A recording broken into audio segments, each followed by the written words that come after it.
আজকে আমি কিন্তু পার্টস অফ স্পিচের পার্ট 2 নিয়ে চলে এসেছি। তো পার্ট 2 এর প্রথম যেটা রয়েছে সেটা হলো আমাদের কি অ্যাডভার্ব। তো অ্যাডভার্ব হলো কি ক্রিয়া বিশেষণ। তো নামের মধ্য দিয়েই বোঝা যাচ্ছে যে এটা ক্রিয়াকে বিশেষণ করে, অর্থাৎ অ্যাডভার্বের প্রধান যে কাজ সেটা হলো যেটা ভার্ব, তো ভার্বকে বর্ণনা করা। তো দেখি পড়ি। তো দেখো তাহলে অ্যাডভার্বের কি কাজ? ডেসক্রাইবস। কাকে ডেসক্রাইব করছে? দেখো অ্যাডজেক্টিভকে ডেসক্রাইব করবে। দেখো এগুলো কিন্তু আমরা এর আগে পড়েছি অলরেডি। তাহলে অ্যাডভার্বের কাজ হলো অ্যাডজেক্টিভ যেটা তাকে বর্ণনা করবে, আবার কি ভার্বকে বর্ণনা করবে, আবার কি বলছে আনাদার অ্যাডভার্ব। তাহলে বিষয়টা বুঝতে হবে। তাহলে অ্যাডভার্ব অ্যাডজেক্টিভকে বর্ণনা করবে, ভার্বকে বর্ণনা করবে, আবার নিজে অ্যাডভার্ব হয়ে নিজে অ্যাডভার্ব আবার অন্য আরেকটা অ্যাডভার্বকে বর্ণনা করবে। তাহলে অ্যাডভার্বের কাজ মূলত তিনটে কাজ। এরা সবসময় অ্যাডজেক্টিভ, ভার্ব এবং অন্য একটা অ্যাডভার্বকে বর্ণনা করে। তাহলে যারা বর্ণনা করবে তারাই হবে অ্যাডভার্ব। আমাদের ডেফিনিশন হয়ে গেল। তো দেখো, তো আমি তিনটে উদাহরণের মাধ্যমে এই বিষয়টা কিন্তু আমি ক্লিয়ার করার চেষ্টা করব। তো দেখো প্রথমে কি আছে, হি রানস ফাস্ট।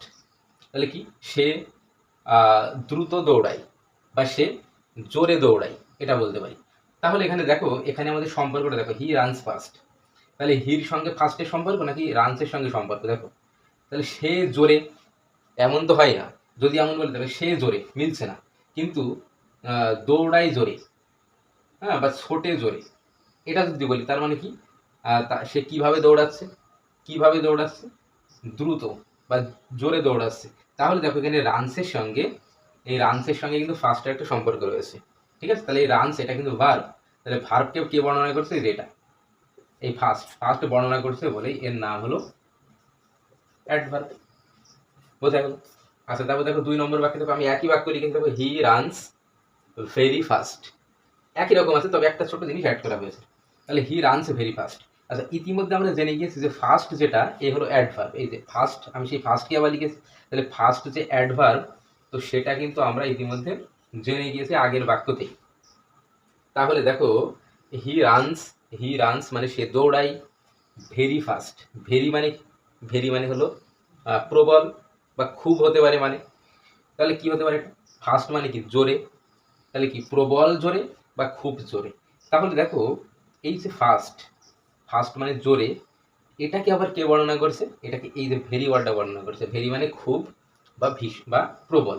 তাহলে ভেরি যদি আমি খুব ধরি তাহলে খুব জোরে। হি রানস ভেরি ফাস্ট মানে সে দৌড়ায় খুব জোরে। তাহলে দেখো এই ফাস্ট, এ তো আমরা আগেই জেনে গেছি ফাস্ট হলো একটা অ্যাডভার্ব।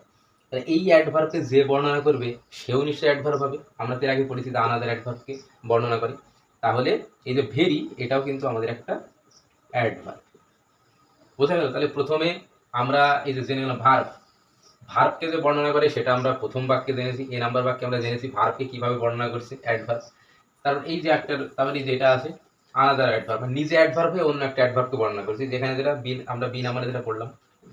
তাহলে ভেরি নিজে একটা অ্যাডভার্ব, আবার অন্য ফার্স্ট আর একটা অ্যাডভার্বকে বর্ণনা করছে। তারপরে দেখো আমাদের আরেকটা রয়েছে যে এই যে adjective.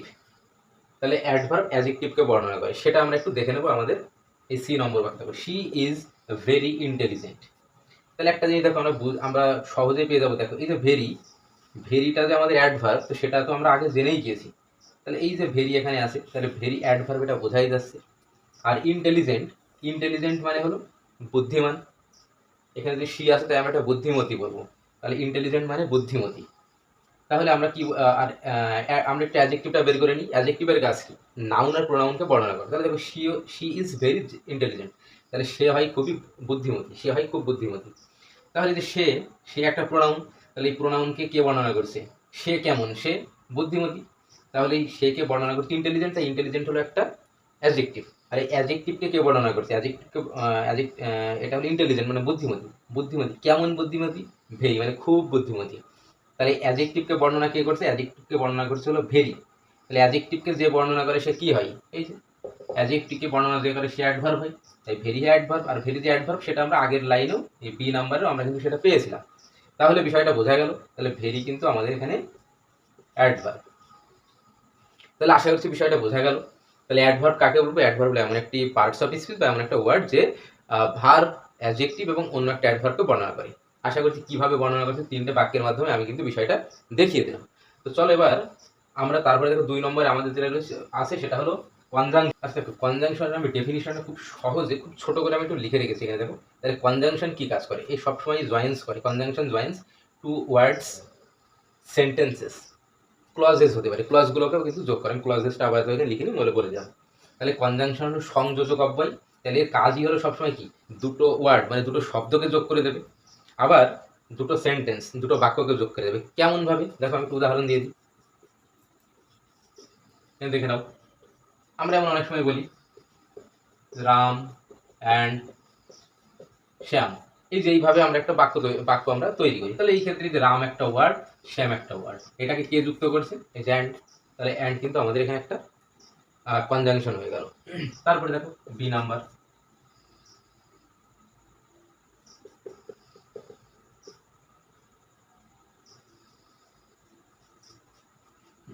I like mango but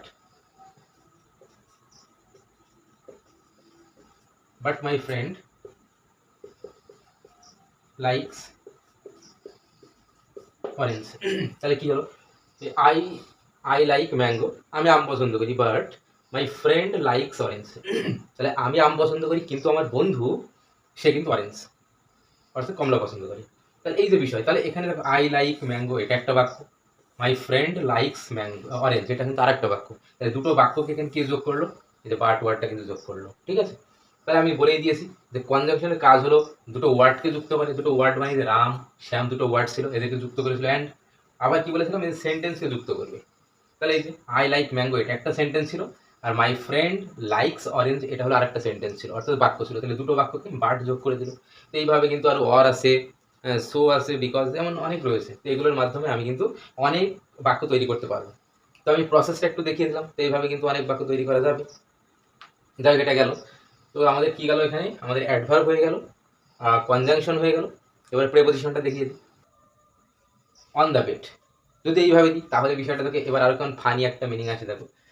তাহলে the cat is on the bed, তাহলে বিড়ালটা হয় বিছানার উপরে, এটার মানে এমন। কিন্তু এই অন যদি না থাকে তাহলে কি হচ্ছে দেখো, the cat is the bed, তাহলে কি বিড়ালটাই হলো বিছানা। বিড়াল কখনো বিছানা হতে পারে না। তাহলে দেখো এখানে যখনই আমি অনটা দিয়ে দিচ্ছি মানেটাকে কিন্তু চেঞ্জ করে দিচ্ছে, আর অন না থাকলে কিন্তু একটা ফানি মিনিং দিচ্ছে। তাহলে বুঝতে পারলে, তাহলে প্রেপোজিশনের কি ভূমিকা রয়েছে বাক্য তৈরির ক্ষেত্রে। প্রেপোজিশনের ভূমিকা কিন্তু একদম ভীষণ ভীষণ গুরুত্বপূর্ণ, অনস্বীকার্য ভূমিকা রয়েছে। তাহলে প্রেপোজিশন বোঝা গেল। প্রেপোজিশন কি হবে, এটা সবসময় নাউন প্রোনাউনের আগে বসবে, বসে বাক্যের মধ্যে অন্যান্য যেসব শব্দ আছে তাদের সঙ্গে ওই নাউন প্রোনাউনের সম্পর্ক বুঝিয়ে দেবে, সেটাই হলো আমাদের প্রেপোজিশন। যেমন প্রেপোজিশন অনেক আছে, on, over, above, in, out, এমন অনেক রয়েছে, অ্যাট, এইভাবে কিন্তু অনেক কিন্তু রয়েছে, টু, হ্যাঁ, উইথ। এইভাবে কিন্তু মানে বলতে থাকলে একের পর অনেকগুলো কিন্তু চলে আসবে। তো যাই হোক, তো এইভাবে প্রিপোজিশনের ব্যবহার আমি কিন্তু একের পর এক এইভাবে নিয়ে আসবো।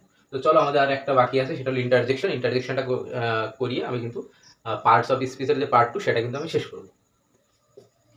ইন্টারজেকশন, তো এটা আমাদের কিন্তু একটা ইমোশন, আমাদের একটা মেন্টাল ফিলিং, তো সেটা কিন্তু প্রকাশ করে। বোঝা গেল? তাহলে ইন্টারজেকশন যদি বলি, ইন্টারজেকশনের ডেফিনিশন কাকে বলবো? তাহলে ইন্টারজেকশন মানে যে ওয়ার্ড আমাদের কোনো একটা স্ট্রং ফিলিংকে, অর্থাৎ আবেগ, তারপরে দুঃখ, সুখ, হ্যাঁ, আনন্দ, এই সব বিষয়কে যেটা বোঝাবে সেটাই হলো আমাদের ইন্টারজেকশন। তাহলে এইভাবে বলতে পারি যে interjection is a word that describes strong feeling. তাহলে যেটা আমাদের স্ট্রং ফিলিং ডিনোট করে সেটাই হলো আমাদের কিন্তু ইন্টারজেকশন। বুঝতে পারো? এবার ইন্টারজেকশনের ক্ষেত্রে যেসব ওয়ার্ডগুলো রয়েছে দেখো, হুররে, আর এগুলোর পরে কিন্তু সবই সাইনটা বসে, হ্যাঁ, নোট অফ এক্সক্লামেশনটা বসাবো আমরা, হুররে, তারপরে অ্যালাস, তারপরে ব্র্যাভো। ঠিক আছে, তো এইভাবে কিন্তু পরপর পরপর কিন্তু চলতে থাকবে। তো এইগুলোই কিন্তু আমাদের সব ইন্টারজেকশন। এবার ইন্টারজেকশনগুলো আমরা অনেক সময় কি বাক্যে ব্যবহার করি, কিভাবে আমি দু একটা উদাহরণ দিই।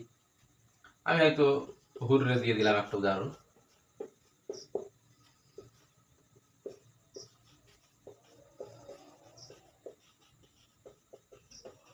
এই যে, তাহলে কি hurray, we won the match. তাহলে hurray we won the match. তাহলে এখানে এই যে হুররে যেটা লিখলাম, তাহলে এটা কিন্তু এখানে ইন্টারজেকশন। চলো আরেকটা উদাহরণ দিই। তো ব্র্যাভো দিয়ে দিলাম, ব্র্যাভো,